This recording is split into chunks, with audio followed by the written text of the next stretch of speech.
கோபிச்செட்டிப்பாளையத்தை அடுத்து கொடிவேரி அணையில் விடுமுறை தினம் என்பதால் சுற்றுலா பயணிகளின் கூட்டம் அதிகரித்திருக்கிறது. கூடுதல் தகவலுடன் நீராண்மை செய்தியாளர் தினேஷ் விவரம் என்ன? வணக்கம் திரேவப்பிரியன். ஈரோடு மாவட்டம் கோபிச்செட்டிப்பாளையம் அடுத்துள்ளது கொடிவேரி அணை. இந்த கொடிவேரி அணையில் ஆண்டு முழுவதும் தண்ணீரானது அருவியில் கொட்டிக் கொண்டுள்ளது. இந்த நிலையில் கோடை வெயிலின் தாக்கம் காரணமாகவும் மற்றும் பள்ளி கல்லூரிகள் விடுமுறையை தொடர்ந்து பெற்றோர்கள் குழந்தைகளுடன் கொடிவேரி அணையில் சுமார் 1000க்கும் மேற்பட்டோர் காலை முதலே நீண்ட வாகனங்களில் வரிசையில் நின்றிருந்து தற்பொழுது அருவியில் குளித்தும் அங்கிருந்த அசைவ உணவுகளை விரும்பியும் பரிசல் மூலமாகவும் இயக்கி வருகின்றன. சமீப காலமாக பரிசல் பயணிகளில் போதிய பாதுகாப்பு இல்லை என சமூக ஊடகங்களில் வைரலான நிலையில் சுற்றுலா பயணிகள் வரத்து பரிசலில் குறைவாக இருந்தது. இந்த நிலையில் தற்பொழுது அவர்கள் உயிரின் பாதுகாப்புக்கும் விஷயமாக லைஃப் ஜாக்கெட் அணிவிக்கப்பட்டு பரிசல் பயணமானது அதிக அளவில் செல்கின்றன.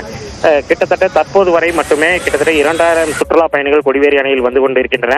காவல்துறை முன்னெச்சரிக்கை நடவடிக்கையாக ஆழமான பகுதிகளுக்கு சுற்றுலா பயணிகள் செல்ல வேண்டாம் எனவும் தனியாக குளிக்க வேண்டாம் எனவும் தொடர்ந்து ஒலிபெருக்கி மூலம் கூறிக்கொண்டே வருகின்றன.